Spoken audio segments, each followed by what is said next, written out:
Shut up mister Sabbir, এটা office আর আমি অফিসের বস। আপনি একজন কর্মচারী হয়ে বসের নাম ধরে ডাকার অধিকার কোথায় পেলেন? Sorry ma'am. আরে বাবা, একটু আগেই তো আমাকে কিভাবে শাসালো আর এখনই বস হয়ে গেল। কাজে মন দিন। Okay ma'am. আপনারা কিছু বুঝতে পারছেন না তাই তো? আচ্ছা চলুন ফ্ল্যাশব্যাক থেকে ঘুরে আসি। আমাকে কিডন্যাপ করে নিয়ে এসেছে, কিন্তু কেন, কি কারণে সেটা বলতে পারি না। তাও আবার একটি পেতনি, সরি মেয়ে মানুষ। মেয়েটি এসে আমার ঠোঁটে কিস করলো।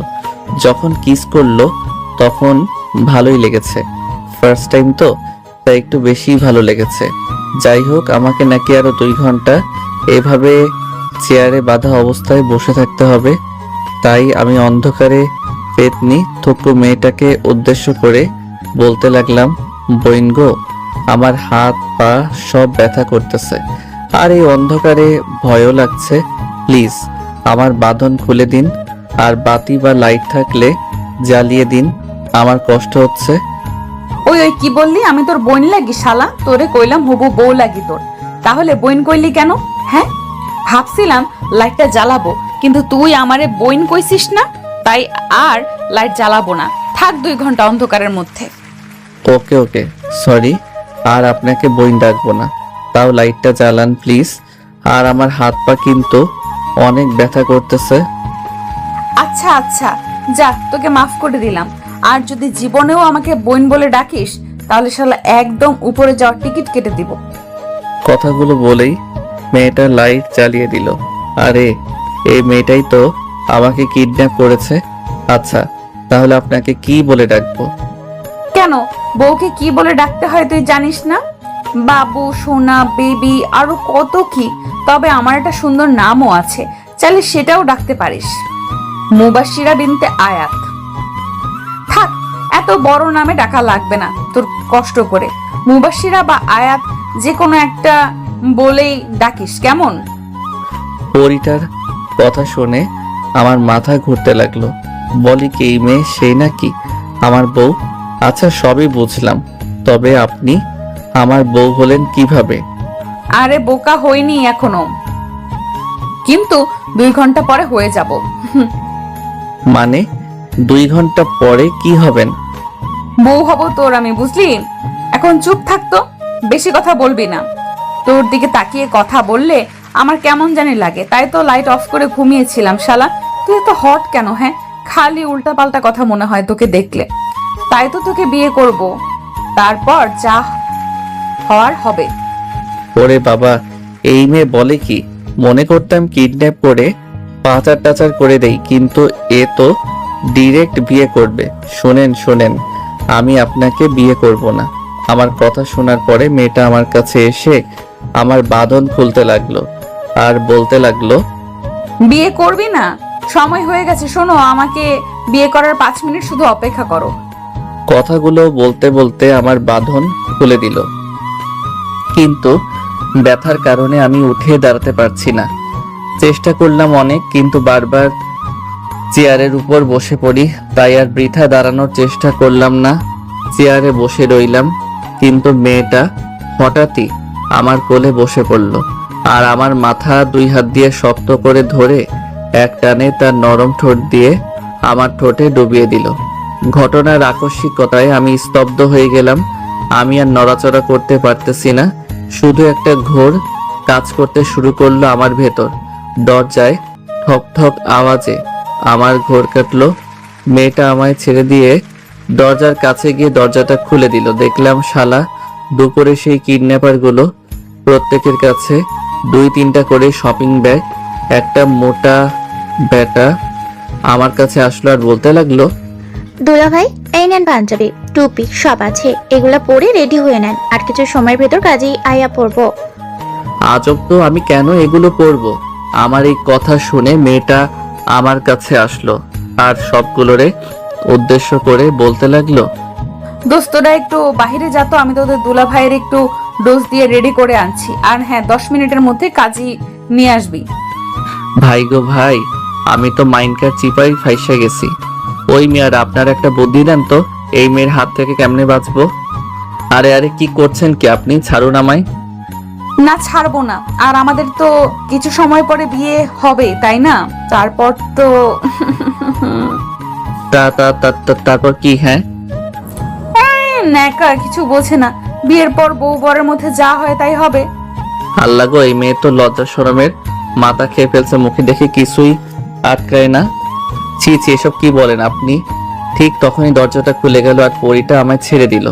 আর সব বদমাইশগুলা হাসতে হাসতে হুজুর নিয়ে ভিতরে ঢুকলো, মানে কাজী সাহেবকে নিয়ে। আমিও বুঝে গেলাম এখন আমার সাথে কি হবে। আরে মুবাশিরা, তোরা এখনো রেডি হস নাই? ভাই ও বোনেরা, আমি কিন্তু বিয়ে কিভাবে পড়াই সেটা বেশি জানি না, তাই কিছু যদি ভুলভাল লিখে ফেলি তাহলে একটু ম্যানেজ করে বুঝে সুঝে পড়ে নিয়েন। হি হি হি হি। রেডি হওয়া লাগবে না, এভাবেই বিয়ে করব। কাজী সাহেব, আপনি 1000 টাকা দেন, মোহরে বিয়ে পড়িয়ে দেন। আরে মুবাশিরা, তোর মাথা খারাপ নাকি মাত্র? দোস্ত, তোরা বেশি কথা বলবি না। ওরা কতক্ষণ দেনমোহরে টাকা নিয়ে কথা কাটাকাটি করে শেষমেশ পরিটাই জিতে যায়, মানে মাত্র 1000 টাকা দেনমোহরেই বিয়ে হবে। ওরা যা করে করুক, আমার কি? আমাকে তো এই বিয়েতে বাধ্য করেছে, মন থেকে তো আর বিয়ে করছি না, মেয়েটার জীবন বাঁচানোর জন্য বিয়ে করছি। কাজী সাহেব, বিয়ে পড়ানো শুরু করুন। মা, আপনার নাম? মুবাশিরা বিনতে আয়াত। বাবার নাম বলেন আম্মা। আলমগীর চৌধুরী। মায়ের নাম বলেন আম্মা। নিপু জামান। আপনার বয়স বলেন মা। 27 বছর। আর এই মেয়ে তো আমার বড়, দেখে বোঝাই যায় না এই মেয়ে আমার বড়। শেষমেশ সিনিয়র একটা মেয়েকে বিয়ে করে লাগতেছে কপাল আমার। তখনই কাজী সাহেবের কথায় ভাবনা থেকে বের হলাম। বাবাজি, আপনার নাম বলেন। সাব্বির হাসান, বাবা খাইরুল খান, মা মায়া বেগম, আর আমার বয়স 26 বছর। সব একদমে বলে দিলাম। যখন বয়স বললাম তখন কাজী সাহেব অবাক হয়ে আমার দিকে কিছু সময় তাকিয়ে থেকে মুচকে একটা হাসি দিয়ে বলে উঠল, ব্যাপার না, এখন বয়স নিয়ে তেমন কোনো সমস্যা হয় না। নিশ্চয়ই প্রেম করে বিয়ে করেছেন আপনারা, তাই না? কাজী সাহেব, আপনি ঠিকই ধরেছেন, আমরা ভালোবেসে বিয়ে করছি। আমার তো মরে যায় যায় অবস্থা এই মেয়ের কথা শুনে। তাই আমিও মরা মার্কা একটা হাসি দিয়ে উপহার দিয়ে দিলাম কাজী সাহেবকে। সব ফর্মালিটি শেষ, তবে এখন শুধু কালিমা পড়ে বিয়ে করা বাকি। কাজী বলতে লাগলো, মা, আপনি কবুল বলেন। কবুল কবুল কবুল। ওরে বাবা, এই মেয়ে ঠাস ঠাস করে 3 বার কবুল বলে দিল। বাবাজি, আপনিও কবুল বলেন। অনেক ভয় করছিল, তারপরও বলে দিলাম কবুল কবুল কবুল।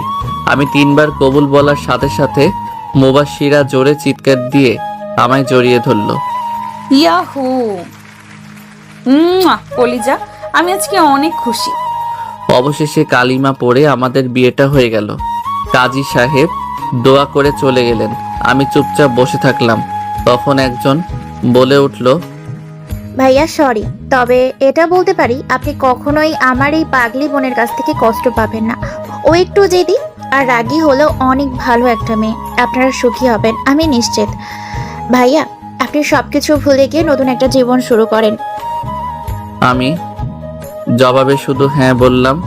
ওরা সবাই কিছু সময় থেকে আড্ডা আর মজা করে চলে গেল, কিন্তু আমি আমার মনটাকে ভালো করতে পারছি না। আমার মন খারাপ দেখে পরীটা বলতে লাগলো, এই সরি তোমাকে এভাবে বিয়ে করার জন্য, কিন্তু এটা করা ছাড়া আমার কাছে আর কোনো উপায় ছিল না। সময় হোক তোমাকে আমি সব বলবো, তাও তোমার মুখটা ওরকম করে রেখো না। এটা কি আমার সাথে আপনারা ঠিক করলেন? ইমোশনাল ব্ল্যাকমেইল করে বিয়ে করলেন। আমি কেন যেন এই বিয়েটা মন থেকে মেনে নিতে পারছি না। তখনই মুবাশিরা আমার কলার ধরে একদম মুখের কাছে মুখ এনে বলতে লাগলো, কি বিয়ে মন থেকে মেনে নিতে পারছো না?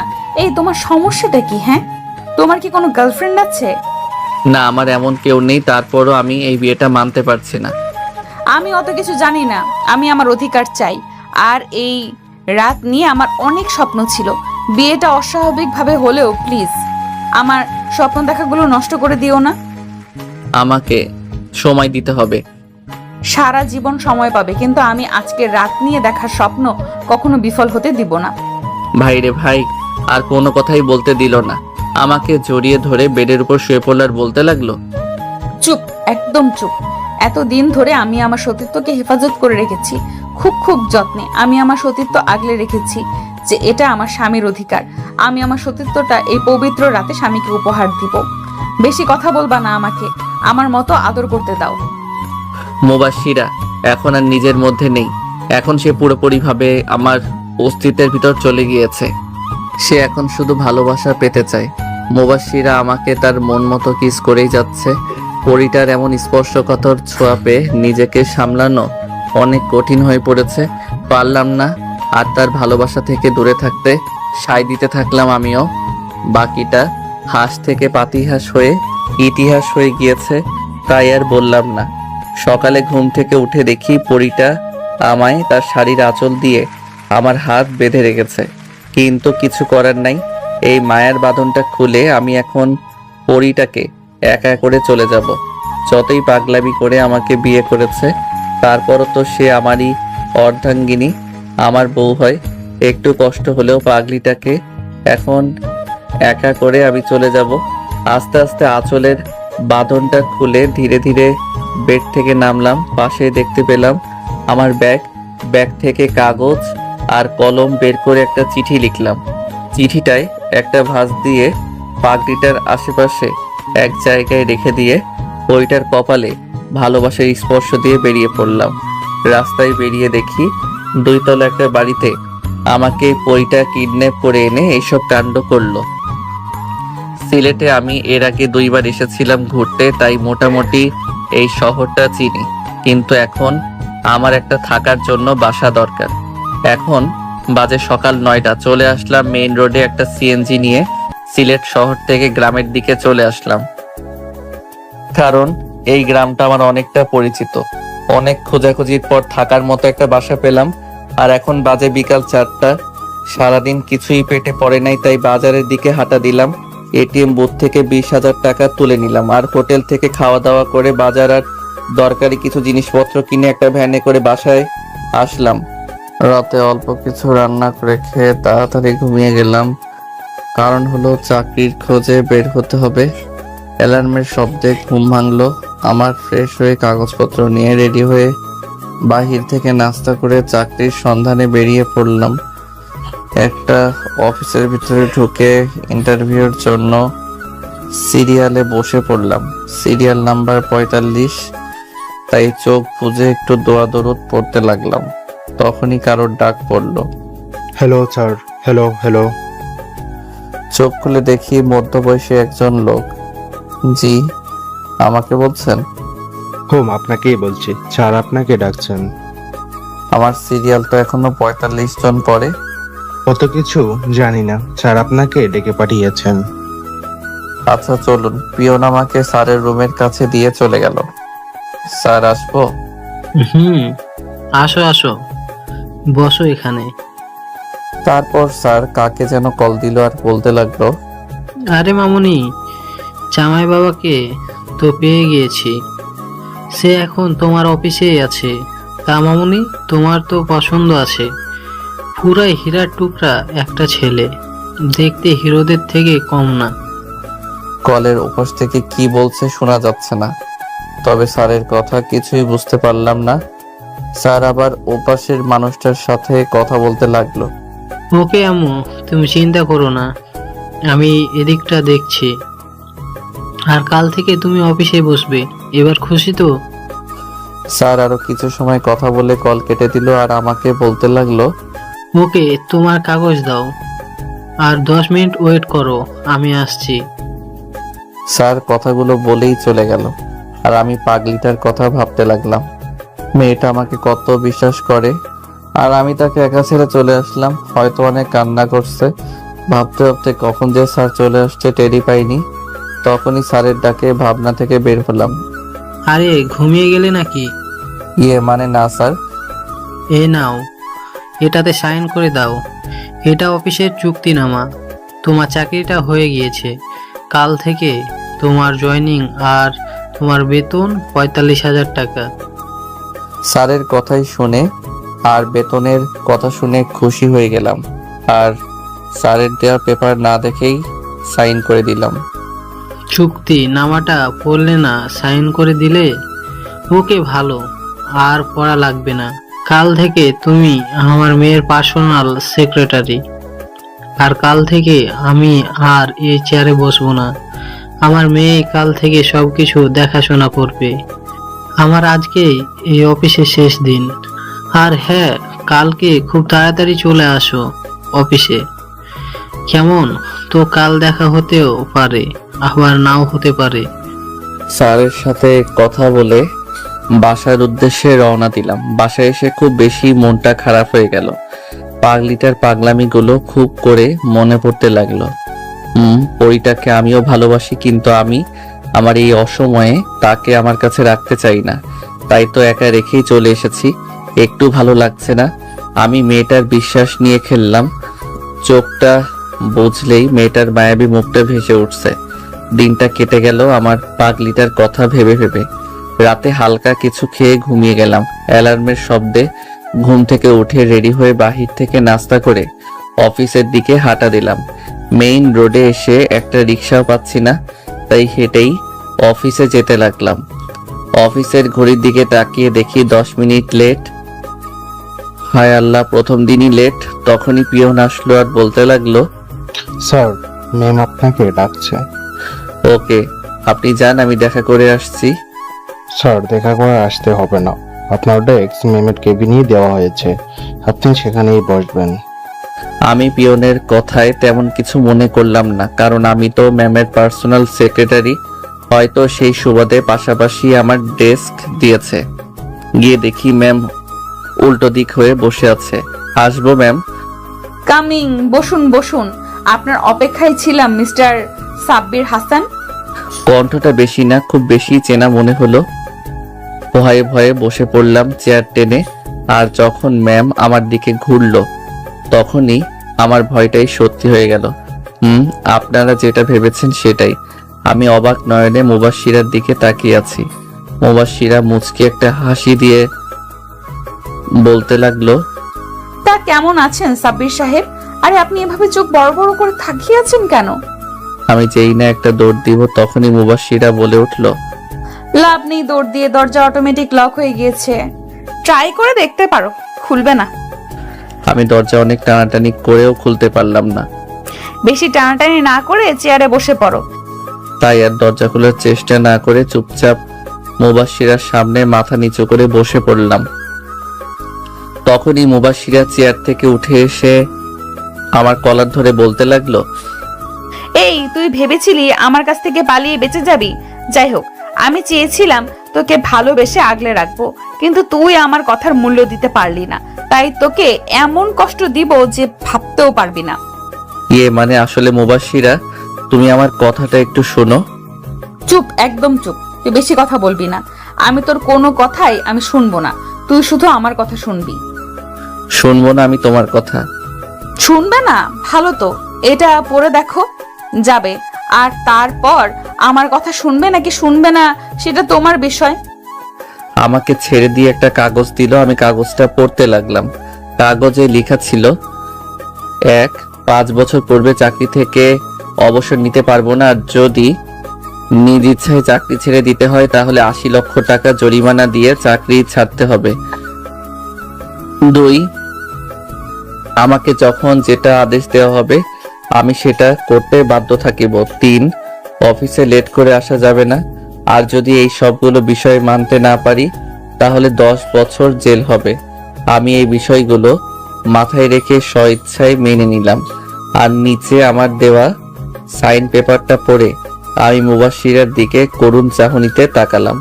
মুবাশশিরা পেপারটা টান দিয়ে নিয়ে নিল আর বলতে লাগলো, নিজের ডেস্কে বসো, আর আমি কিছু সময় পর 2টা ফাইল দিব। ফাইল 2টা কালকের মধ্যে রেডি করে আমাকে দিবেন। আর 3টার সময় রেডি হয়ে থাকবেন, এক জায়গায় যাব। ওকে। মুবাশশিরা, একটু শোনো।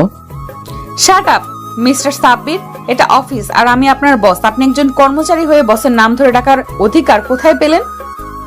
Sorry ma'am. আরে বাবা, একটু আগেই তো আমাকে কিভাবে শাসালো, আর এখনই বস হয়ে গেল। কাজে মন দিন। Okay ma'am. এই ছিল ফ্ল্যাশব্যাক। এবার গল্পে আসা যাক, চলুন। কিছু সময় পর আমাকে 2টা ফাইল দেয়া হলো। আপনারা তো জানেনই আমি বাবার অফিসে বসতাম, তাই মোটামুটি কাজ পারি। ওই মুবাশিরা শুধু আমার দিকে আর চোখে তাকাচ্ছে যে আমি ফাইল বোঝার জন্য তার কাছে যাচ্ছি না কেন। অনেক সময় হওয়ার পরও যখন আমি মুবাশিরার কাছে গেলাম না, তখন মুবাশিরা ভাবতে লাগলো, বেটা ফাইল বোঝার জন্য আসলি, না তো কালকে যদি ফাইল কমপ্লিট না পায় তাহলে মজা বোঝাবো। লাঞ্চ টাইমে আমি শব্দ ছাড়া রুম থেকে বাহিরে চলে আসলাম। ক্যান্টিনে ঘোরাঘুরি করে খেয়ে দিয়ে যখন রুমের দিকে হাঁটা দিলাম, তখনই একটা মেয়ে আগ বাড়িয়ে কথা বলতে আসলো।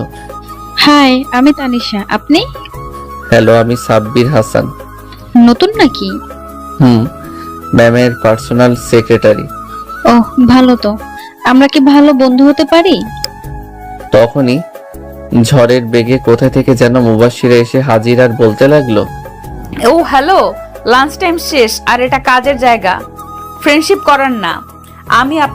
আপনি আপনার কাজে যান, আর সাব্বির সাহেব দ্রুত কেবিনে আসুন, আপনার সাথে কথা আছে। ওরে বাবা, দাঁতের সাথে দাঁত লাগিয়ে কথাগুলো বলে চলে গেল।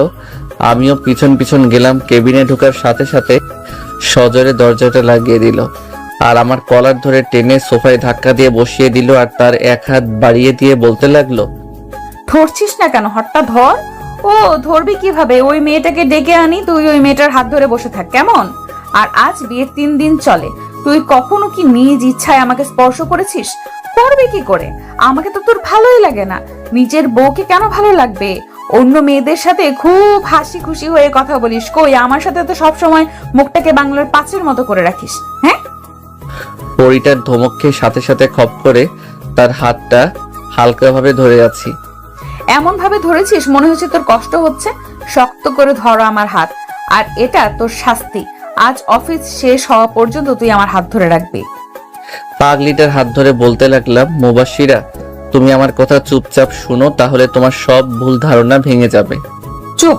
এই আমি তোর বস, একদম আমার নাম ধরে ডাকবি না। আর আমি তোর কোনো কথাই শুনতে চাই না।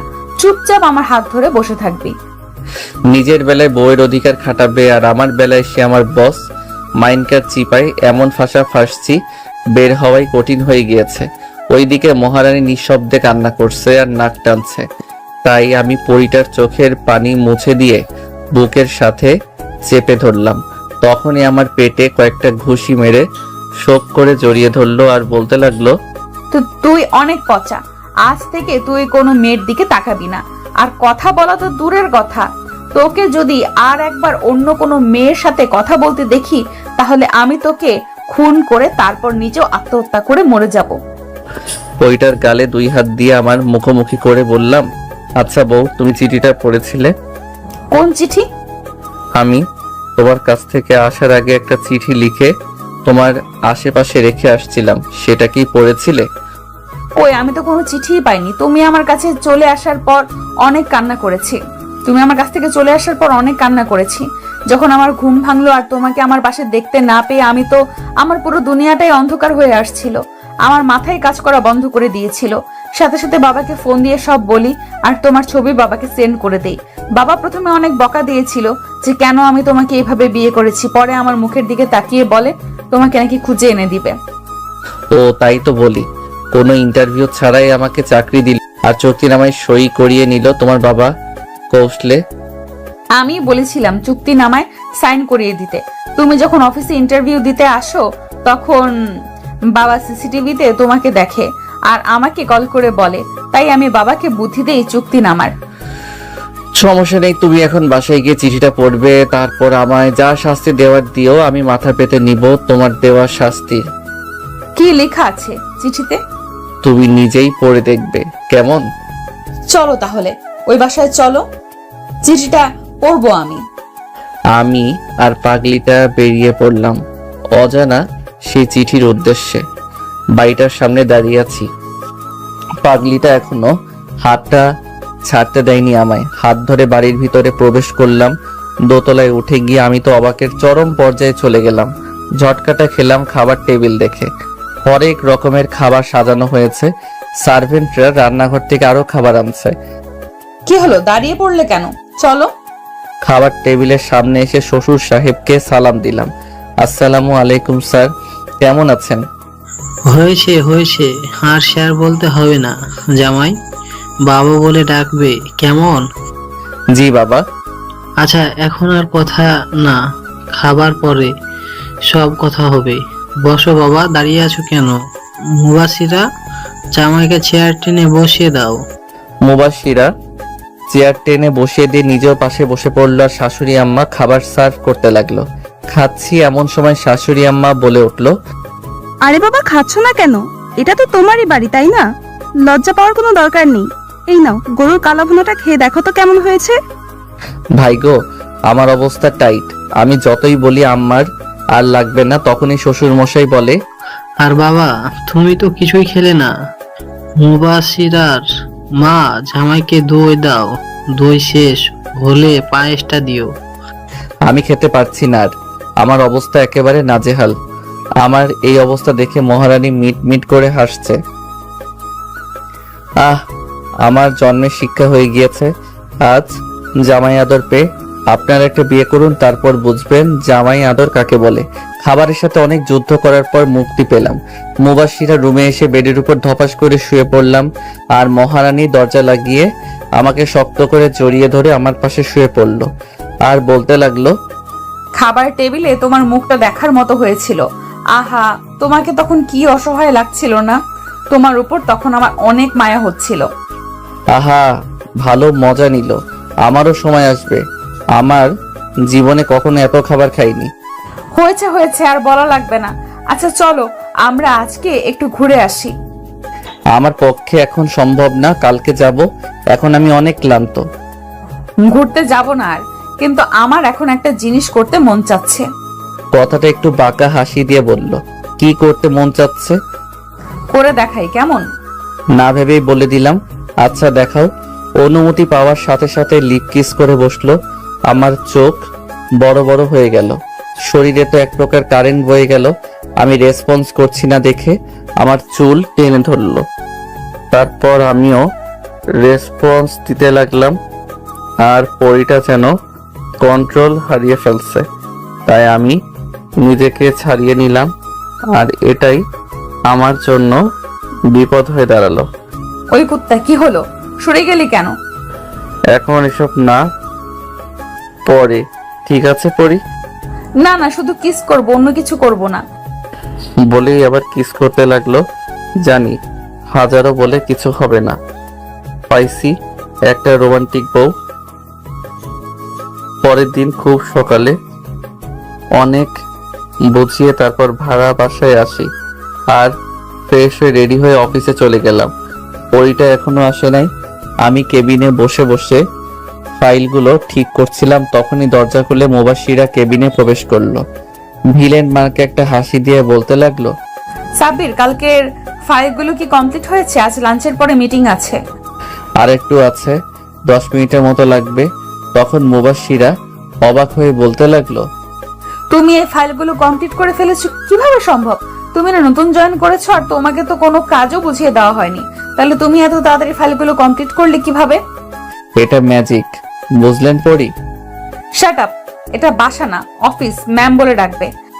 মনে করেছিলাম মহারানী ঠিক হয়েছে, নিজে তো ঠিকই মন মতো ডাকছেন। আমি তোমার বস, সো আমি ডাকতেই পারি। আর বক বক না করে ফাইলগুলো দাও, দেখি কি করেছো।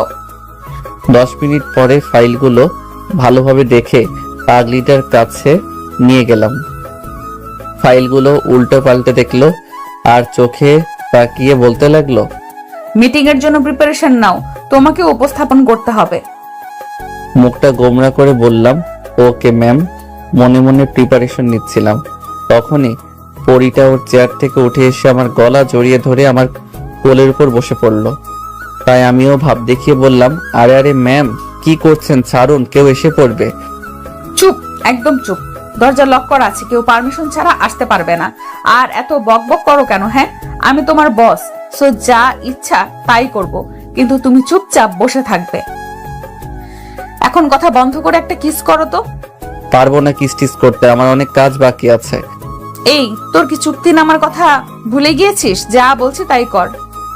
আমি তারপরও চুপচাপ বসে আছি, তাই মুবাশির আবার বলে উঠলো, এই তুমি এত আনরোমান্টিক কেন? হ্যাঁ, কথাটা বলেই মাথাটা ধরে দিল এক টান আর ঠোঁট জোড়া আমার ঠোঁটে মিশিয়ে দিল, কিন্তু আমি কোনো সাড়া দিচ্ছি না দেখে ছেড়ে দিয়ে বলতে লাগলো, সাব্বির, আমার কিন্তু এখন রাগ উঠে যাচ্ছে।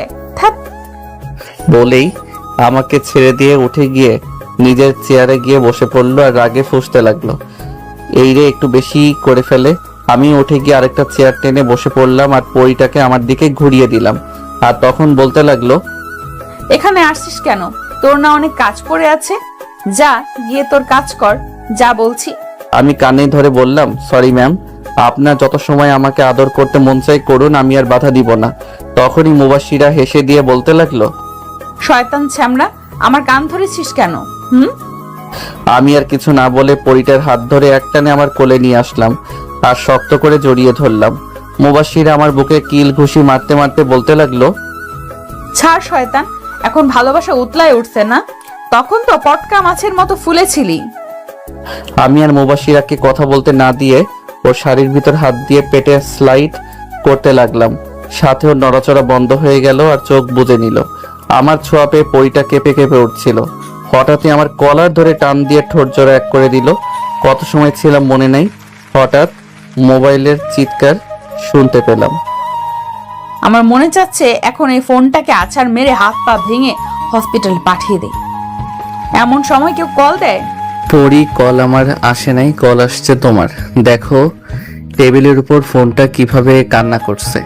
তখনই মুবাশিরা টেবিলের উপর থেকে ফোনটা নিয়ে বলতে লাগলো, কিরে মোটু, এই অসময়ে কল দিলি? কিছু কি হয়েছে তোর? আরে না রে দোস্ত, কিছুই হয় নাই। তোদের খোঁজ খবর নেওয়ার জন্য ফোন করা। আচ্ছা, দুলাভাই কি এখনো তোর উপর রাগ করে আছে? না রে মোটু, সব ঠিকঠাকই আছে। আর আমার উপর রাগ করবে? অসম্ভব। রাগ করলে তো টিকিট কেটে উপরে পাঠিয়ে দিতাম। আচ্ছা দোস্ত, তুই এখন কোথায়? আর এমন দাঁতের দাঁত চেপে কথা বলছিস কেন? আমি কি তোকে ডিস্টার্ব করলাম ফোন দিয়ে? শালা মোটুর বাচ্চা, আমি এখন তোর দুলাভাইয়ের লগে রোম্যান্স করছি আর তুই ফোন দিয়ে সব ডিসমিস করে দিলি। ফোন কাট, পরে কথা বলবো। বেটা মোটরে কি ধমকটাই না দিল। লাউড স্পিকারে দেওয়ায় আমি মোটর কথা শুনে বেটাকে আমিও গাড়ি দিচ্ছিলাম। হয়েছে ম্যাম, আপনি এখন একটু শান্ত হন, একটু পানি খেয়ে মিটিং এর জন্য প্রিপারেশন নেন, আর রোমান্স বাসায় গিয়ে ইচ্ছা মতো করিয়েন। বলেই পরিটাকে আমায় কোল থেকে নামিয়ে দাঁড় করিয়ে ওর চেয়ারে বসিয়ে দিলাম। পাগলিটা পরে আর কিছু না বলে কাজে মন দেয় আর আমিও কাজে মন দেই। দুজন একসাথে লাঞ্চ করে ফাইলগুলো ঠিকঠাক করে মিটিং রুমের দিকে পা বাড়ালাম। মুবাশিরা আমাকে বারবার বলছে আমি যেন গুছিয়ে কথা বলি, আরো নানান রকম উপদেশ দিচ্ছে। ডিলটা যেন হাতছাড়া না হয়ে যায়, কিন্তু কাদের সাথে ডিল হবে আমি তা এখনো জানি না। মিটিং রুমে প্রবেশ করে যে যার আসনে গিয়ে বসলাম। এ কি, আমি সামনে কাকে দেখতে পাচ্ছি? আরে ভাই, সামনে আমার বাবাকে দেখতে পাচ্ছি। তার মানে ডিলটা আমাদের কোম্পানির সাথে। মুবাশিরা প্রজেক্টের বিষয়ে খুঁটিনাটি বুঝিয়ে আমাকে দাঁড় করিয়ে দিল। এতক্ষণ বাবা আমাকে না দেখলেও এখন ঠিকই দেখে ফেললো আর সাথে সাথে দাঁড়িয়ে বলে উঠল, সাব্বির বাবা, তুমি এখানে? আমি তোমাকে পুরো বাংলাদেশ খুঁজে বেড়াচ্ছি। বাবা চলো বাসায়, তোমাকে ওই ছোট মেয়েটার সাথে বিয়ে দেব না। সবাই তো আর আমার আর বাবার দিকে অবাক নয়নে তাকিয়ে আছে। আর মুবাশিরা তো পুরাই বরফের মতো জমে গিয়েছে। বাবা যখন বুঝলো যে এখানে অনেক মানুষ আছে, তখন আবার বলে উঠল, সরি, মিটিং এখানেই শেষ, আর ডিলটা আপনারাই পাচ্ছেন। আর আপনারা সবাই প্লিজ বাইরে চলে যান, শুধু সাব্বির সাহেব বাদে। আমি ওই স্ট্যাচুর মতো দাঁড়িয়ে আছি। একে একে সবাই বাইরে যাওয়ার মুবাশিরা বাবাকে উদ্দেশ্য করে বলল, স্যার, আপনি কি সাব্বিরকে চেনেন? আরে চিনবো না মানে? সাব্বির আমার একমাত্র ছেলে। আমার সাথে রাগ করে বাসা থেকে চলে গিয়েছে। আমি পুরো বাংলাদেশ খুঁজেও পেলাম না, আর এখানে সে চাকরি নিয়ে কাজ করছে। মুবাশিরা হঠাৎ করে বাবাকে সালাম করলো আর বাবা মুবাশিরার কাণ্ড দেখে অবাক হয়ে গেল আর মুবাশিরাকে বলতে লাগলো, আরে আরে কি করছো তুমি মা? আমাকে সালাম করছো কেন? মুবাশিরা কথাগুলো বলেই এক দৌড়ে চলে গেল। এটা কি হলো? আমাকে ফাঁসিয়ে দিয়ে সে পগার পার হয়ে গেল। তখন বাবা আমাকে জিজ্ঞেস করলো, কি বলে গেল মেয়েটা? যাই হোক সাব্বির, মেয়েটাকে মানে বাবা, কি মানে করছো? বলো মেয়েটাকে। কেমনটা লাগে আমাকে ফাঁসিয়ে দিয়ে এখন সে উধাও? কি হলো সাব্বির, চুপ করে আছো কেন? বলো মেয়েটাকে। আসলে বাবা, আমরা বিয়ে করে ফেলেছি। মেয়েটা তোমার বাড়ির বউ।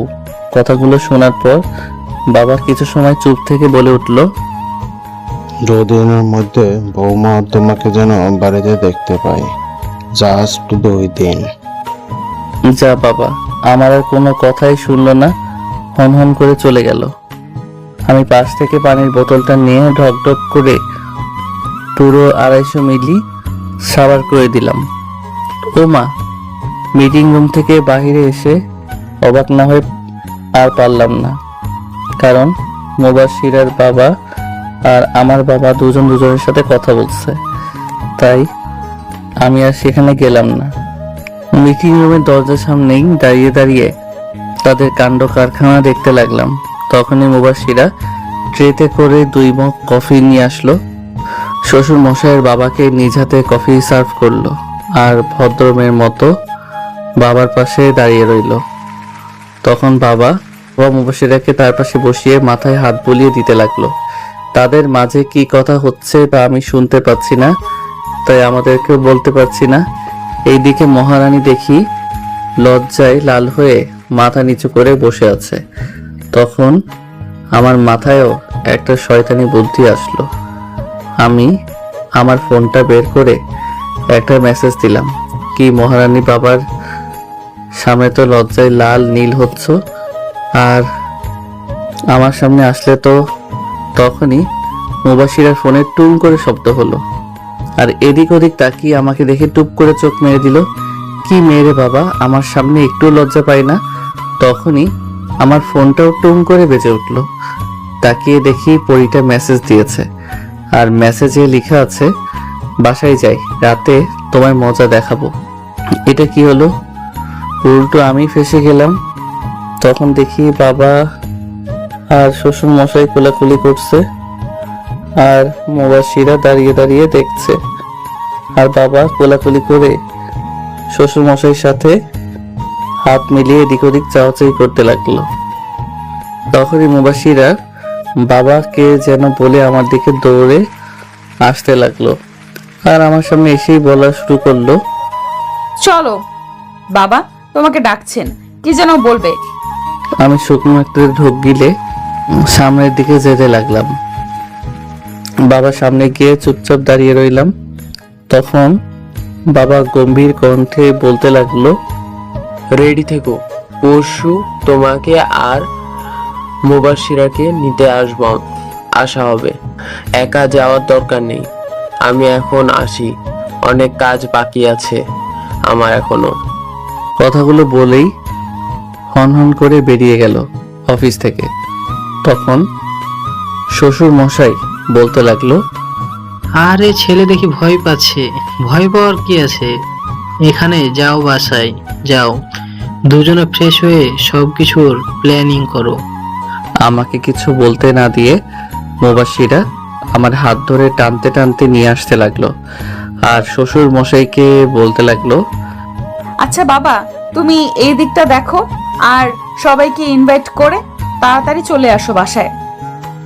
গাড়িতে উঠে মুবাশিরা ড্রাইভ করতে লাগলো, আর আমি গাল ফুলিয়ে বসে রইলাম। মুবাশিরা অনেক কিছু জিজ্ঞাসা করছে, বাট আমি কোনো কিছুরই উত্তর দিচ্ছি না দেখে মুবাশিরা এক পাশে গাড়ি সাইড করলো আর বলতে লাগলো, এই বাদর ছেলে, কি হয়েছে? কথা বলছো না কেন? মনে হচ্ছে অনেক রেগে আছো। আমি তাও কোনো কথা না বলে চুপচাপ বসে রইলাম। এবার মুবাশিরা বেশ রেগে গিয়ে বলতে লাগলো, কথা না বলে কিন্তু তোকে এক্ষুনি খুন করে ফেলবো। আমি কিন্তু এখন অনেক রেগে আছি। পরে উল্টোপাল্টা কিছু করে ফেলবো এই বলে দিলাম। আমি পাগলিটার দিকে আর চোখে তাকিয়ে দেখি রাগে একদম লাল হয়ে গিয়েছে, পুরাই টমেটোর মতো। আমি ফিক করে হেসে দিলাম। আমার এমন হাসি দেখে পরিটা বোকা বনে গেল। কি হলো? তুমি না এই রেগে কথাই বলছিলে, এখন আবার এমন করে হাসছো কেন? আরে এসব করেছি তো তোমাকে রাগানোর জন্য, কারণ রাগলে তোমাকে আরো বেশি সুন্দর লাগে। তবে রে ফাজিল ছেলে, তোর আজকে খবরই আছে। জানিস আমি কত ভয় পেয়ে গেছিলাম, মনে করেছিলাম তুই আমার উপরে রেগে গিয়ে কথাই বলছিস না। যদি আমাকে ছেড়ে চলে যাস আর কোনো সময় এমন করবি না, আমার সাথে এক মুহূর্তের জন্য কথা বলা বন্ধ করবি না। তুই আমার সাথে কথা না বললে আমি মরে যেতে চাই। তুই বুঝিস না কেন? হ্যাঁ, আমাকে তুই বুঝবি, বল। পাগলিটা আমার বুকে আস্তে আস্তে কিল ঘুষি মেরে আর সাথে সাথে কান্না করতে করতে কথা বলছিল। এখনো কান্না থামায়নি, তাই আর উপায় না পেয়ে এক টান দিয়ে আমার বুকের মাঝে নিয়ে চার ঠোঁট এক করে দিলাম। সাথে সাথে সব ঠান্ডা হয়ে গেল।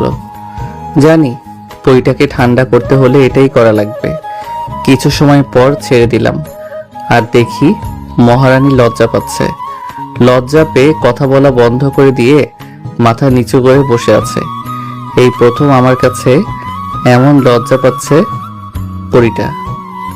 এখন মনে হচ্ছে পৃথিবীর সকল সৌন্দর্য পরিটাকে ঘিরে ধরেছে। আমি তো চোখ সরাতে পারছি না। হঠাৎ করে মুবাশিরা আমাকে জড়িয়ে ধরে আমার বুকে মুখ লুকালো আর বলতে লাগলো, যা শয়তান পোলা, দেখছে যে আমি লজ্জা পাচ্ছি তাও কেমন করে তাকিয়ে থাকে, মনে হচ্ছে এক্ষুনি মাটির নিচে চলে যাই। তা হঠাৎ এমন লজ্জা পাচ্ছ যে? কই আগে তো লজ্জা পাওনি। জানি না দুষ্টু পোলা কোথাকার, গাড়ি চালাও, আমি এখন আর ড্রাইভ করতে পারবো না। আমি ড্রাইভিং সিটে বসে ড্রাইভ করে বাসায় চলে আসলাম। আর পুরো রাস্তায় পরিটা আমার বুকে মুখ গুজে বসেছিল। লজ্জায় ঠিকমতো কথাও বলে নাই। বাসার সামনে গাড়ি থামাতে গেট খুলে দৌড় দিয়ে চলে গেল। ওর লজ্জা পেতে দেখে আমার চরম পর্যায়ে হাসি পাচ্ছিল। অনেক কষ্টে হাসি থামিয়ে বাড়ির ভিতর চলে গেলাম। আর তখনই বাসার ভিতর গিয়ে দেখি শাশুড়ি আম্মা কার সাথে যেন মোবাইলে হেসে হেসে কথা বলছে। আমাকে তাড়াতাড়ি করে বলতে লাগলো, আচ্ছা চলে এসেছে, এখন রাখি, 2 দিন পর তো দেখাই হবে, পরের বার আবার সন্দেহ করতে পারে। কথাগুলো বলেই কলটা কেটে দিল আর আমাকে বলতে লাগলো, আরে সাব্বির, বাবা যাও, তাড়াতাড়ি রুমে গিয়ে ফ্রেশ হয়ে আসো, আমি খাবার দিচ্ছি। জি আম্মা, যাচ্ছি। পরে রুমে এসে দেখি ওয়াশরুম অলরেডি বুক হয়ে আছে, মানে মুবাশিরা ফ্রেশ হতে গেছে। তাই আমি খাটের উপর ধপাস করে বসে পড়লাম আর মোবাইল গুতাগুতি করতে লাগলাম। কিছু সময় পর মহারানী বের হলো আর আমার দিকে টাওয়েলটা ছুঁড়ে মারলো আর ভাব নিয়ে বলতে লাগলো, হ্যাঁ মিস্টার পিচ্চি সাব্বির ওরফে জুনিয়র বর, যাও এক্ষুনি ফ্রেশ হয়ে আসো, আমি নিচে যাচ্ছি খাবার রেডি করতে। খেয়ে দিয়ে অনেক কিছুর প্ল্যান করতে হবে, তোমার হাতে 15 মিনিট সময় আছে, তার মধ্যে তোমাকে যেন খাবার টেবিলে পাই। কথাগুলো বলেই মুখ ভেঙচি দিয়ে দিল দৌড়। আমি ওর কথা শুনে ভেবাচেকা খেয়ে গেলাম। কি হলো এটা? ও সব ভাবাভাবি বাদ দিয়ে ওয়াশরুমে ঢুকে গেলাম, ঝর্ণা ছেড়ে দিলাম। আহ কি শান্তি! ফ্রেশ হয়ে শুধু টাওয়েল পরে বের হলাম, কারণ আমি কিছুই নিয়ে যাইনি ফ্রেশ হতে। বের হয়ে আগে গিয়ে ঠাস করে দরজা লাগিয়ে দিলাম, কারণ কখন কে চলে আসে বলা যায় না। দরজাটা লাগিয়ে পিছনে ফিরতেই দেখি মহারানী শাড়ির আঁচল কোমরে গুজে আমার দিকে ড্যাব ড্যাব করে তাকিয়ে আছে। হঠাৎ করে বলে উঠল, কি মহাশয়, দরজা লাগালেন কেন? আমি যেন না আসতে পারি, তাই না?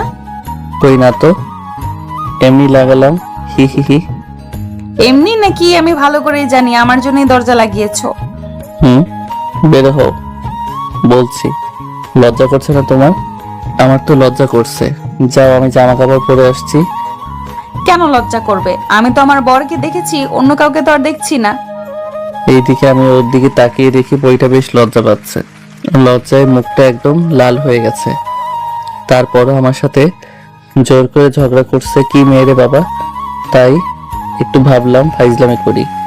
আমি ধীরে ধীরে মুবাশিরার দিকে এগোতে লাগলাম। এইটা কি হলো, মনে করেছিলাম ভয় পাবে আর পিছিয়ে যাবে, কিন্তু না, ঠাই দাঁড়িয়ে আছে আর আমার দিকে তাকিয়ে আছে।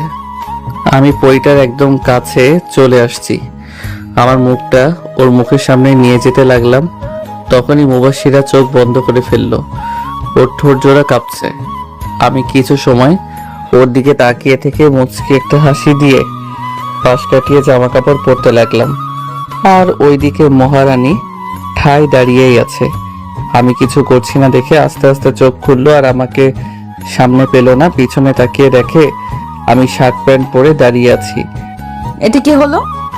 কই কিছুই তো হয়নি, তবে রাতে কিছু একটা হতে পারে বলেই একটা চোখ টিপ মেরে দিলাম। এখন তো কিছু একটা হতে চলছিল, কিন্তু হলো না কেন? ওটা রাতের জন্য রেখে দিয়েছি, সব রাতেই হবে। এখন আমার অনেক ক্ষুধা পেয়েছে, পেটের মধ্যে হরতাল শুরু হয়ে গেছে। আর কিছু সময় এভাবে থাকলে মনে হয় বোম ব্লাস্ট হয়ে যাবে। কথাগুলো বলেই দরজাটা খুলে বের হয়ে গেলাম।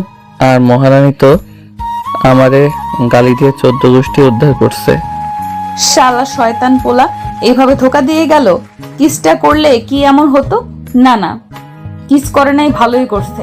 পরে আবার ওর সামনে যেতে লজ্জায় মরেই যেতাম।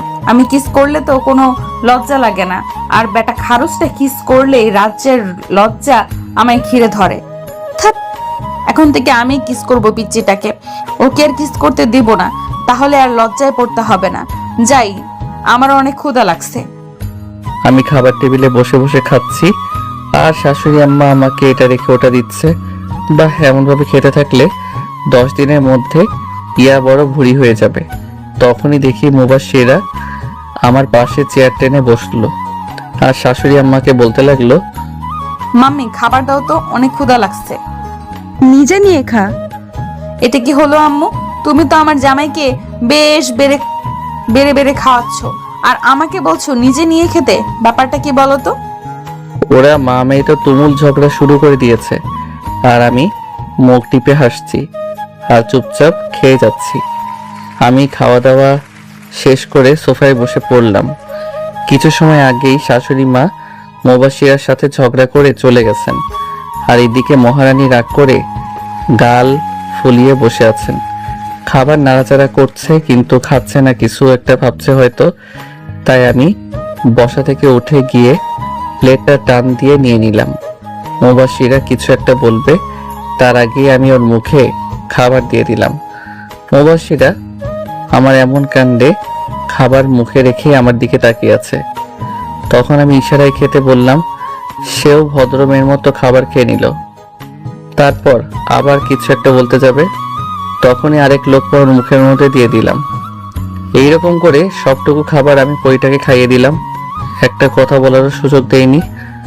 যখন খাওয়ানো শেষ হলো তখন আমাকে বলতে লাগলো, কি ব্যাপার, হঠাৎ করে বউয়ের উপর এত দরদ যে? আমিও চোখ মেরে বললাম, বউটা তো আমারই, খেয়াল তো আমাকেই রাখতে হবে, এই আর কি। খাওয়া দাওয়ার পর্ব খতম করে রুমে চলে আসলাম। আর মহারানী রুমে এসে মন খারাপ করে চুপ করে বসে আছে। অন্য সময় হলে হয়তো রোমান্টিক অত্যাচার করত, আর না হলে গল্পের ঝুড়ি নিয়ে বসতো, কিন্তু এখন একদম চুপ মেরে বসে আছে। ওর এমন চুপ থাকাটা আমার ভালো লাগছে না, তাই আমি ওর বাহু ধরে আমার দিকে ফিরালাম। পরিটা আমার চোখের দিকে তাকালো আর আমিও তাকালাম আর বললাম, তা রানী সাহেবা, আপনার মনটা খারাপ কেন জানতে পারি? হঠাৎই পরিটা বিদ্যুৎ গতিতে আমাকে জড়িয়ে ধরে হাউ মাউ করে কান্না করে দিল। আমিও ওর এমন কাণ্ডে তাজ্জব বনে গেলাম। আমি পরিটাকে পরম যত্নে জড়িয়ে ধরে বললাম, আরে এই পরি, কি হলো, কান্না করছো কেন? কি হলো? আমাকে কেউ এইটুকুতে হেঁচকি উঠিয়ে ফেলেছে কান্না করে, হেঁচকির কারণে কথা বলতে পারছে না। আরে বাবা, কি হলো তোমার, হঠাৎ কান্না করছো কেন? তুমি যদি কান্না করো তাহলে কিন্তু আমি এখনই চলে যাব। তুমি আমাকে ভালোবাসো না, কেউ আমাকে আর ভালোবাসে না। সবাই এখন শুধু এখন তোমাকেই ভালোবাসে। তখন আম্মু আমাকে কত কথা শোনালো তোমার জন্য। ভাবা যায় এই মেয়ে কতটা বোকা। তখন তো শাশুড়ি মা মজা করে একটু ঝগড়া করেছে, আর এই পাগলিটা সেটা সিরিয়াস ধরে নিয়েছে। এই মেয়েটাকে তো ভবিষ্যতে কিছু বলাও যাবে না। মজা করে কিছু একটা বলবো, সে তো মুখ গোমড়া করে বসে থাকবে আর ভ্যা ভ্যা করে কান্না করে দিবে। এখনো কান্না করেই যাচ্ছে, আর আমার বুকে নাকের পানি চোখের পানি মুছে একাকার করে দিচ্ছে। হঠাৎই দেখি কান্না অফ হয়ে গেল, কিন্তু হেঁচকি থামেনি। বুক থেকে পরিটার মাথার উপর উঠিয়ে দেখি সে ঘুমিয়ে পড়েছে। আমি আস্তে করে পাগলিটাকে বালিশে শুইয়ে দিলাম, আর আমিও পাশে শুয়ে মহারানীর মাথায় হাত বুলিয়ে দিতে লাগলাম। হঠাৎ করে মুবাশিরা বালিশ থেকে মাথা উঠিয়ে আমার বুকে মাথা রেখে শুয়ে পড়ল। এটা পুরাতন কিছু না, বিয়ের পর থেকে পাগলিটা আমার বুকেই ঘুমায়। বিয়ের পরে কোনোদিনও রাতে ঘুমানোর সময় আমি বেডে দুইটা বালিশ দেখি নাই, সবসময় একটা বালিশ পেয়েছি। আমি বালিশে শুলে পরিটা আমার বুকে মাথা রেখে আমাকে শক্ত করে জড়িয়ে ধরে শুবে। তাছাড়া নাকি তার ঘুমই ভালো হয় না নাকি। আমিও মুচকে একটা হাসি দিয়ে আমার প্রিয়সীকে জড়িয়ে ধরে ঘুমের রাজ্যে পাড়ি জমালাম। এক ঘুমে সন্ধ্যা লাগিয়ে ফেলেছি। আমার ঘুম আগে ভেঙে গেছে। খেয়াল করলাম পরিটা এখনো আমার বুকে মাথা রেখে ঘুমিয়ে আছে। আমি পরিটার মুখপানে চেয়ে আছি, চোখ ফেরাতে পারছি না। ঘুমন্ত এই পরিটাকে অধিক থেকে অধিক পরিমাণে সুন্দর লাগছে। ওর মুখের সামনে কিছু বাচ্চা বাচ্চা চুল খেলা করছে। এটা আমার সহ্য হলো না, তাই আমি হাত দিয়ে বাচ্চা চুলগুলোকে ওর কানে গুজে দিলাম। আর তখনই পরিটা কেঁপে উঠলো। ঘুমাতে দাও তো, এভাবে সুরসুরি দিচ্ছ কেন? বাজে কয়টা খেয়াল আছে আপনার মহারানী? ওঠেন, আর ঘুমাতে হবে না। না, আর একটু ঘুমাবো। আর তুমিও চুপচাপ শুয়ে থাকো, একদম নড়াচড়া করবা না বলে দিলাম। যা, কি হলো এটা? পাগড়িটা তো আরামসে ঘুমাচ্ছে, কি আর করার, ঘুমাক। আর আমি আমার প্রিয়সীকে দেখি আল্লাহ হয়তো নিজ হাতে আমার জন্য এই মেয়েটাকে তৈরি করেছেন। আমি তার মুখের দিকে তাকিয়ে সারা জীবন কাটিয়ে দিতে পারবো। তার এই চেহারাতে অনেক অনেক মায়া, আর একটি ছেলেকে ঘায়েল করার জন্য এই মায়াটুকুই যথেষ্ট, যা আমার এই পাগড়িটার মধ্যে আছে। এই পরি ওঠো, আর ঘুমাতে হবে না। উঠো বলছি। তখনই মুবাশিরা চোখ খুলে আমার দিকে কিছু সময় তাকিয়ে থেকে হঠাৎই আমার ঠোঁটে তার একটা আঙ্গুল দিয়ে বলতে লাগলো, খুশ, আর একটা কথা বলবা না, চুপ, একদম চুপ। এর আবার কি হলো? হঠাৎই রোমান্টিক মোডে চলে আসলো। ভাবসাব তো খারাপ দেখছি। আমি কাঁপা কাঁপা গলায় বলতে লাগলাম, এই এখন একদম দুষ্টামি করবা না কিন্তু। এবার আমার গালে আঙ্গুল দিয়ে স্লাইড করে বলতে লাগলো, খুশ, চুপ। আমার এখন আদর আদর পাচ্ছে, আমি এখন তোমায় আদর করব। মুবাশিরা কথাটা একদম নেশালো ভাবে বলল, না, এখন আর আদর করা লাগবে না। না, আমি এক্ষুনি আদর করব, আর তুমিও করবে। আর কোনো কথা শুনতে চাই না। ভারী বিপদে পড়ে গেলাম।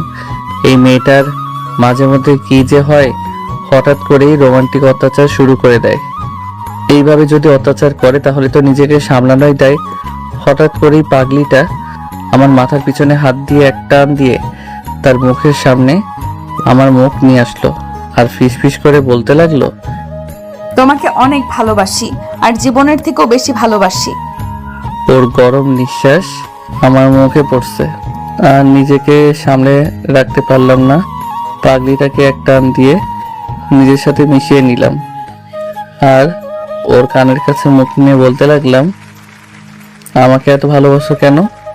আমার মধ্যে কি এমন আছে যে যা দেখে আমাকে এরকম পাগলের মতো ভালোবাসো? জানি না, তবে এতটুকুই বলবো, আমি আমার পিচ্চিটাকে অনেক অনেক অনেক ভালোবাসি। আমিও এই সিনিয়র পরিটাকে অনেক বেশি ভালোবাসি। এবার পরিটা একটু বেশি লজ্জা পেয়ে গেল, তাই উল্টো দিকে ঘুরে একটু দূরে গিয়ে শুয়ে পড়ল। আমিও পাগলিটার শাড়ির ভিতরে হাত দিয়ে স্লিম পেট ধরে নিজের কাছে টেনে আনলাম। তখনই মুবাশিরা কেঁপে উঠল। যা ফাজিল পোলা কোথাকার, তোমার সাহস বেড়ে গেছে তাই না? পারমিশন ছাড়াই যেখানে সেখানে হাত দাও। যাবো বাবা, এখন সব দোষটা আমার হয়ে গেল বুঝি? নিজেই তো আগে রোমান্টিক অত্যাচার শুরু করলো, আর তোমার এই রোমান্টিক অত্যাচার যখন শুরু করে তখন নিজেকে সামলানোই মুশকিল হয়ে পড়ে। থাক তাহলে আর কি করার, সরো উঠতে দাও, আমি বাহিরে যাব। যখনই বেড থেকে উঠে যাব তখনই মুবাশিরা হ্যাচকা টান দিয়ে ওর গায়ের উপর ফেলে দিল আর বলতে লাগলো, কোথায় যাও? হ্যাঁ, একদম ওঠার চেষ্টা করবা না, এখন আমাকে অনেক আদর করবা। আমি কোন এক মায়াবতী পারমিশন ছাড়া তাকে ছুবো না প্রতিজ্ঞা করেছি, তাই এখন আদর বা রোমান্স করার কোনো মুড নাই। হুশ, কোনো কথা নাই, আমি তো জাস্ট মজা করছিলাম, আর তোমার সম্পূর্ণ অধিকার আছে আমার উপর, কোনো পারমিশন লাগবে না। এইভাবেই দুষ্টুমি ফাইজলামির মধ্য দিয়ে 2টা দিন কেটে গেল। ঘুম থেকে সকালে উঠে নিচে গিয়ে তো বড় ধরনের একটা শক খেলাম, কারণ পুরো বাড়িটা সাজানো হচ্ছে। আবার রুমে চলে আসলাম। মহারানী এখনো নাক ডেকে ঘুমাচ্ছে। আমি গিয়ে ওর চুল দিয়ে ওর কানে সুরসুরি দিতে লাগলাম। তখন মহারানী ঘুম ঘুম কণ্ঠে বলতে লাগলো, সাব্বির কি করছো সকাল সকাল? হ্যাঁ, একটু তো ঘুমাতে দাও তো, কোন রকম দুষ্টুমি করবা না। আর তুমি এত সকালে উঠতে গেলে কেন? আমার পাশে এখন শুয়ে পড়ো। এ বলে কি এখন বাজে 9টা, আর সে বলছে সকাল। বাজে কয়টা আপনার খেয়াল আছে? সেই দিকে মহারানী ওঠো বলছে, কি ভাববে সবাই? কয়টা বাজে আর কে কি ভাবলো সেটা আমার দেখার বিষয় না, বুঝলে? লক্ষ্মী ছেলের মতো আমার পাশে শুয়ে আমাকে জড়িয়ে ধরে থাকো তো। রাতে যে এতগুলো আদর করলাম তাতেও তোমার হয় নাই? যা শয়তান পোলা, এগুলো আবার বলতে হয়? লজ্জা করে না তোমার? যেভাবে রোমান্টিক অত্যাচার করো কই তখন তো তুমি লজ্জা পাও না। এখন গুড গার্লের মতো উঠে পড়ো, অলরেডি 9টা বাজে। কি এত বেলা হয়ে গেছে? আর তুমি কিন্তু বেশি পেকে গেছো। আর শোনো, আমি কিন্তু তোমার বড়, আর জানো না বড়দের কথা মেনে চলতে হয়। আমি যা বলবো তুমি তাই করবা, বুঝছো আমার পিচ্চিটা? আমি আর কিছু বললাম না। পাগলিটার কথা শুনে পুরাই ভেবাচেকা খেয়ে গেছি। ওর দিকে এক ধ্যানে তাকিয়েছিলাম, কখন যে পাশ কাটিয়ে চলে গেছে টেরি পাইনি। ধ্যান ভাঙলো গাড়ির হর্নের শব্দে। মনে হলো বাড়িতে অনেকগুলো গাড়ি ঢুকলো, তাই বেলকনিতে চলে গেলাম দেখার জন্য যে কারা এই সকাল সকাল আসলো। গাড়ি থেকে যারা নামলো তাদের দেখে তো আমার অলরেডি হাত পা কাঁপাকাঁপি শুরু হয়ে গেল। বাড়িতে মোট 5টা গাড়ি ঢুকেছে। প্রথমটাতে বাবা মা আর চাচা চাচি বের হলো, আর পরের গাড়ি থেকে আমার সব বন্ধুরা বের হলো। তারপরের গুলা থেকে আরো কয়েকজন আত্মীয় স্বজন বের হলো। আমি দৌড়ে নিচে চলে আসলাম আর গিয়ে আম্মুকে শক্ত করে জড়িয়ে ধরলাম। তখন আম্মু কান্না করে দিল আর বলতে লাগলো, কি রে বাবা, তুই মাকে ছাড়া কি করে দূরে দূরে থাকিস? একবার কি মাকে মনে পড়ে না তোর? সরি মা, ভুল হয়ে গেছে, আর হবে না এরকম, প্লিজ আর কান্না করো না তুমি। ঠিক তখনই কোথা থেকে যেন শাশুড়ি মা এসে আম্মুকে জড়িয়ে ধরলো আর বলতে লাগলো, কি রে সই, কেমন আছিস? কতদিন পর দেখা তোর সাথে। রে, সই ভালোই আছি, তবে এখন থেকে মাঝে মাঝে আমাদের দেখা হবে। এদের কাহিনীটা আমার মাথায় কিছুই ঢুকছে না, তাই আমি মাথা চুলকাতে চুলকাতে বললাম, মা তোমরা কি পূর্ব পরিচিত নাকি? শুধু পূর্ব পরিচিত না, আমরা দুজন বেস্ট ফ্রেন্ড। আর তোদের এই বিয়ে দেওয়াটাও আমার এই বেস্টের প্ল্যান ছিল। মানে বুঝলাম না। আর বুঝাও লাগবে না, মুবাশিরা মামুনির কাছ থেকে জেনে নিস তাহলেই হবে। এর সাথে মুবাশিরাও জড়িত আছে। যাও, তোমাদের কারোর সাথে কোনো কথাই নাই বলেই সেখান থেকে চলে আসলাম ছাদে। এরা আমার সাথে প্রতারণা করলো, কিছুই বুঝতে পারলাম না। আর মুবাশিরা, তোমার তো খবর আছে, পরে মজা বোঝাবো।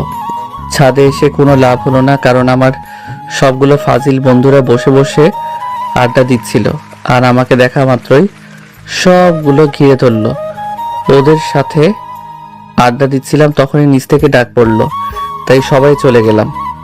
সবাইকে খেতে ডেকেছিল। খাওয়া দাওয়ার পর্ব শেষ করে যখনই বন্ধুদের সাথে আড্ডা দিতে যাব তখনই শ্বশুর মশাই আর বাবা এসে হাত পাঞ্জাবি পাগড়ি ধরিয়ে দিল।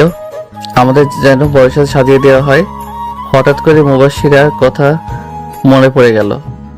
অনেকক্ষণ দেখি না, গেল কই মেয়েটা? তখনই বন্ধু একটা বলে উঠল, মামা এদিক ওদিক তাকিয়ে লাভ নেই, ভাবিকে পার্লারে নিয়ে গেছে সাজাতে, কিছু সময়ের মধ্যে চলে আসবে। তার আগে তোকে সাজিয়ে দেই, চল। আমাকে টেনে রুমে নিয়ে আসলো। ফাজিলগুলা এনেই আমাকে সাজিয়ে দিতে লাগলো। সব ঠিকঠাক, মানে বর সাজা হয়ে গেছে। বন্ধুরা মিলে সেলফি তুললাম। আবার নিচ থেকে ডাক পড়লো যেন বরকে নিয়ে যাই। আমাকে নিয়ে যাওয়া হলো। গিয়ে দেখি মুবাশশিরা চলে আসছে। ওকে দেখার পরই নিজে হারিয়ে ফেললাম। মারাত্মক সুন্দরী লাগছে। বুকের বাপাশে ব্যথা অনুভব হলো। হায়, এই মেয়ে তো আমাকে মেরেই ফেলবে। কেমন এত সুন্দরী এলো! ধ্যান ভাঙলো বাবার ধমকে। ওই হাতারাম, এভাবে দাঁড়িয়ে আছিস কেন? বস, এখন বাসায় গিয়ে ইচ্ছে মতো দেখিস।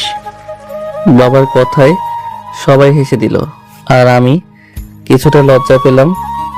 ধপ করে মুবাশশিরার পাশে বসে পড়লাম।